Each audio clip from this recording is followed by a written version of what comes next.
Pokemon, Kaiju, Dragon Ball, and more. It's Steven's Toy Reviews. Hello there, collectors. It is Steven here, and it's a nice rainy Thursday afternoon where I'm at, so I'm hoping you're having a nice day yourself. But today we are going to be taking a look at the sci-fi Revoltech Daimajin, both the normal and the monochrome version. So the monochrome version was actually a one-off festival exclusive, I believe, to a Parco event, and it is relatively difficult to get compared to the original version, which actually just recently got reissued. Now, Daimajin is one of those characters and movies where, let's be honest, a lot of folks know about it, but not too many have actually seen it. And it does get some discussion in some Facebook groups, but with that in mind, is this little dude worth picking up? And let me reinforce that this is a small figure. You'll see that soon. Let's take a look to see whether or not it's worth adding into your collection. Before we get this review started, I wanted to let you all know that this was May 2018's Patron's Pick. So, all of my patrons over on Patreon decided that this would be the review they wanted to see this month. So if you're interested in maybe voting in next month's review, head on over to my Patreon and check out the details for all that. Alright, folks? Okay. Now, without further ado, let's get on to the review. So, kind of like I foreshadowed at the beginning of this review, I'm only familiar with Daimajin in terms of being in the name and a couple of clips here and there online, and knowing it's from Kadokawa Daiei, Gamera folks as well. So, with that in mind, I really don't have too big of a bias here for or against the character, aside from the fact that it's pretty neat. It's kind of like a Goliath, a stone god who's going to be taking down some of those evildoers. And I do have to say, in action figure format here, Kyoto did a very nice job capturing that sort of reanimated look that Daimajin has, but at the same time keeping that stone idol aesthetic that it has as well. And taking a closer look at Daimajin, it's very simplistic in design, but Kyoto also managed to make it look very unique and give it some actual life. So, taking a closer look at the normal version of Daimajin, we can actually see some finer details in the face, whether or not it's going to be a little bit of a black or a brown wash, bringing out the details to the blue painted face. It looks great. We do have those beady yellow eyes there, staring directly into your soul, and then we do have that helmet, which has some fantastic details as well, along with the bolt in the middle of the forehead, which we're going to take a closer look at later. Moving on down to the rest of the body, it basically follows one general format. We do have brown plastic with a lighter shade of brown and even a little bit of yellow for a dry brushing here, bringing out the finer details such as the different bumps and the grooves and the plating for the armor. Really done well here. One thing that folks aren't too happy about when it comes to Revoltech, which overall breaks up the look of a figure, would be the joints. And I do have to agree here to an extent. We do have bulky bulbs for the shoulders and for the elbows. But realistically speaking, aside from that, Daimajin is an armored character, so a lot of the joints that are here are actually going to be hidden, whether or not it's by overlapping pieces of armor, or the fact that they were able to get away with not even using necessarily a traditional Revoltech joint at all. So, in that regard, Daimajin looks great. When we get all the way down to the little feetsies, they do look like little pieces of sculpted clay. So overall, Kyoto did a great job of keeping the original aesthetic of Daimajin, whether it's going to be keeping that bluish greenish coloration of his quote-unquote skin in some areas like on the underside of the forearm, or it's going to be keeping that overall earthy, rocky look to Daimajin as well. Now when we move on over to the monochrome version of Daimajin, it's basically going to look 100% identical, except for it's going to be in grayscale in terms of the paint application and for the joints. So this way we get a look as to what Daimajin might look like in all black and white from an old-timey movie, which I think these variants are really cool, and they definitely do go well with things like an SH Monster Arts Godzilla 1954. That's a good idea for a picture.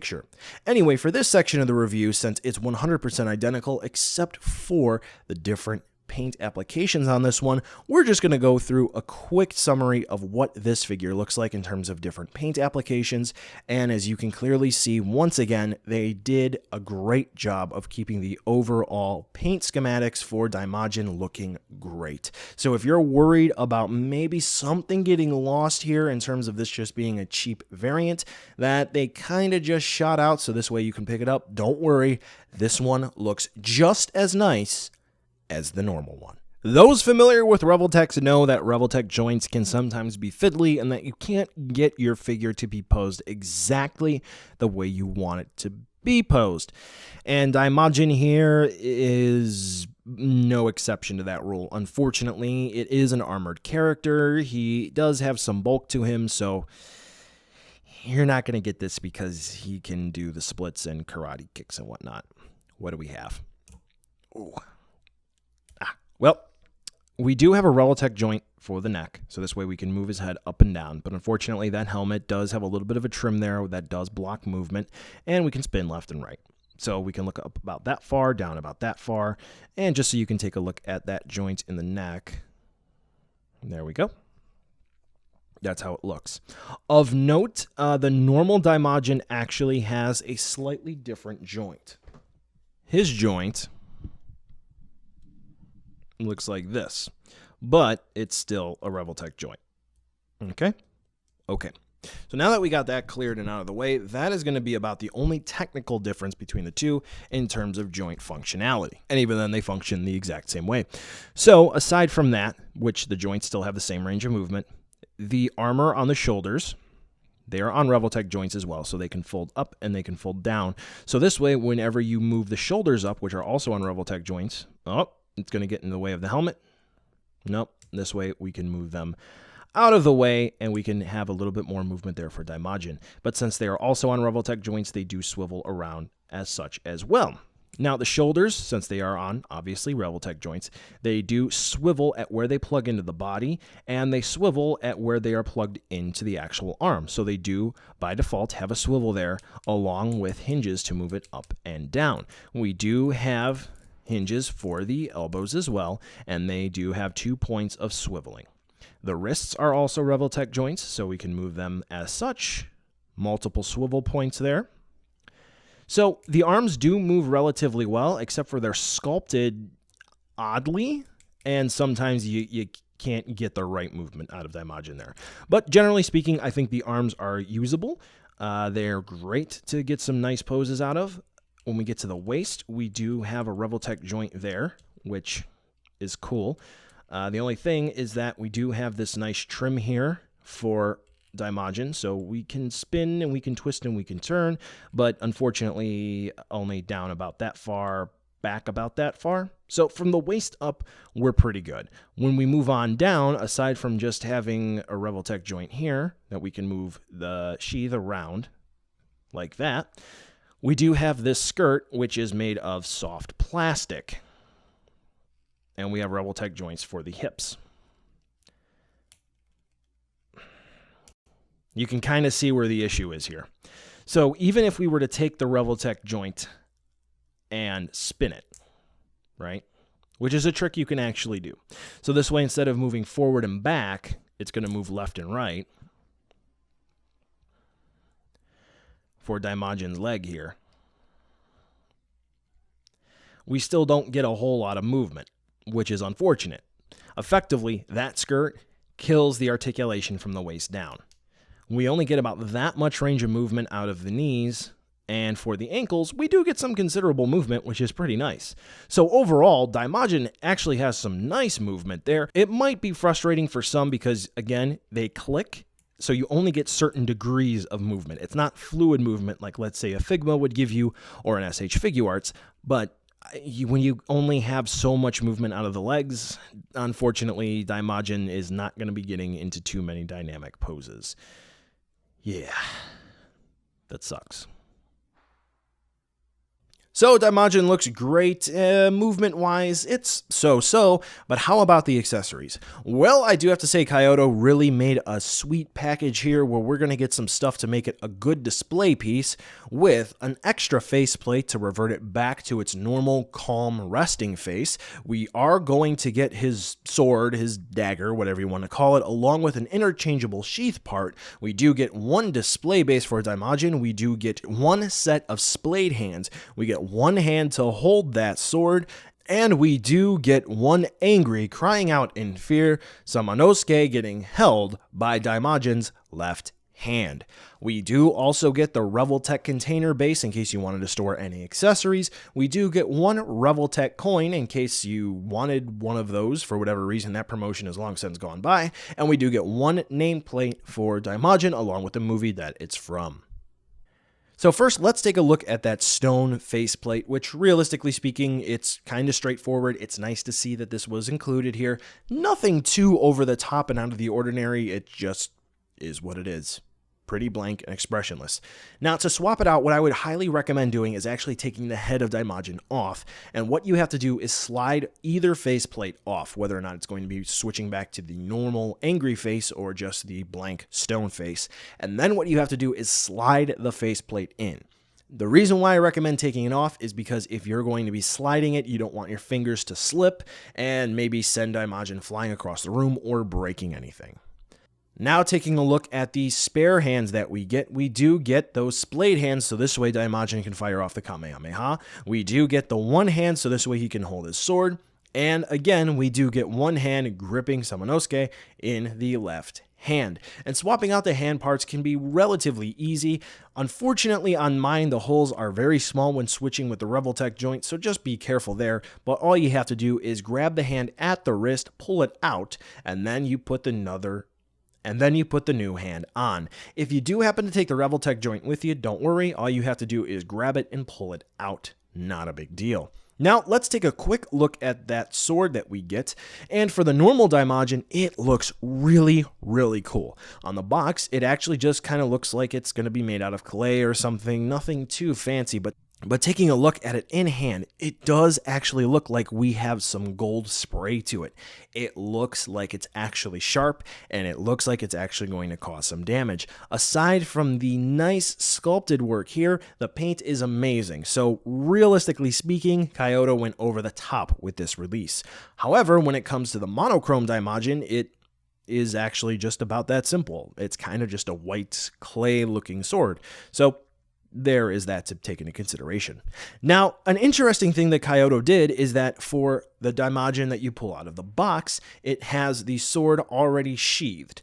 For this one, what they did is they did a swappable sheath part, so this way you can't actually have them just pull it out. You actually have to do swapping parts, which is easy to do, but do keep in mind that you may force the joint to go in a wrong direction. I'm showing you how to do it here, so just go slow and steady to win the race for this one, and just keep in mind that the Revoltech joint plugging into a skirt is going to go in at a straight angle instead of going at something that would be crooked. Okay? Okay. It makes things nice and easy, and it can spin around. Next up, we do have the Samanosuke here, and it is really neat looking, actually. There's some fantastic paint application where there would be some, except for the face on the normal one does leave a little bit to be desired. It looks like the right eyebrow on mine isn't fully painted. It looks like there was a little bit of a hiccup there. But what's interesting is the expression. On the normal one, it looks like he's crying out, trying to get some help here. Whereas on the monochrome one, it looks like he's angry, struggling, trying to break free. Unintentional variant, I'm sure, but still, on mine, that's actually pretty neat. Now, there is one other accessory that I hinted at earlier, and that is the bolt on Daimajin's forehead. You can actually pull this out and get him to hold onto it if you wanted to, but keep in mind that it is actually really pushed in there when you take him out of the box. So keep in mind you might snap that if you're not careful enough the first couple of times you pull it out, but after you do that, it's smooth sailing. Now, the last accessory that this thing's going to come with is just going to be that support stand that you saw earlier, and all that does is plug into the bottom of the feet of Daimajin, so you don't have to worry about that. So when we take everything into consideration, we do get some pretty neat display options here for Daimajin, and I do have to say, I don't really know what else Kyoto could have added in, except for a left hand to hold the sword, and maybe something else, I don't know. But overall, I do think that they really hit the nail on the head. See what I did there? Because Daimajin's got the bolt. Anyway, accessories are great, and of course, if you need more effect parts, you know I got a video on that. Now, I did leave one small detail out. The monochrome version, since it was an event exclusive, actually comes with something that's equivalent to a certificate of authenticity, where it just tells you a little bit more about the reasoning behind this paint variant and the event where it was given out, which was something like the Parco Tour, which, by the way, I don't believe it was the exact same event, but it was something that was similar. It's something that's handled every year. There was a variant of the Revoltech Maser tank that was based off of the Godzilla vs. Gigan appearance instead of the War of the Gargantuas appearance, which I have both of those, and I'm going to do a similar review to this one at some point in the future. When is that? It's going to be on Steven time. So yeah, that's the last accessory I wanted to make mention of. Now, here is a size comparison for you so you can see exactly how small this guy is. Now, take note that the monochrome version appears to be a little bit taller than the standard version, but that's just because of the fiddliness of Revoltech joints, where I couldn't get the monochrome version to be as compact as the normal version. So this is one way to take a look at it, as you can slightly make either or bigger to suit your needs, but not too much. In the end, he's pretty small though. So, buy now, skip, or wait for a deal. Overall, I think it's going to be pretty difficult to convince a general, maybe popcorn kaiju fan who's only interested in, let's say, Godzilla or Gamera to pick this one up. This is only going to be fans in the kaiju genre who are interested in the more obscure stuff. You're not going to be able to get someone who was a casual fan who walked in to see Godzilla 2014 in the theaters to even know that this exists. It's not going to be something that's doable. However, if you're already watching this video, then chances are you're probably interested in this figure, and you've probably seen a movie or two in the Daimajin franchise. So what I can say is right now, you can actually get it for around $40 if you don't even try to look. There will be links in the description down below. So if you're thinking of maybe getting a pretty neat action figure and you got a couple of bucks left in your pocket, yeah, he don't move too well, but you know what? You can create some neat display options. So if you're looking to maybe try something new, you're maybe looking to dip your toes in the water of Revoltech, try this one out. You won't be disappointed. I got the monochrome version first because it was a variant, and I was so pleased with that one, I got the normal. Well, folks, that's the end of this review. Thanks for watching, and be sure to follow me on social media to catch more behind-the-scenes shenanigans and updates. The end card should be popping up now with more hand-selected STR goodness for you to watch, so check out some of those videos. Be sure to check the description, too, to see where you can buy this figure or others like it, and some cool links, like the credits for this video, and other ways you can help out the channel. Thanks again for watching, and I'll catch ya in the next video.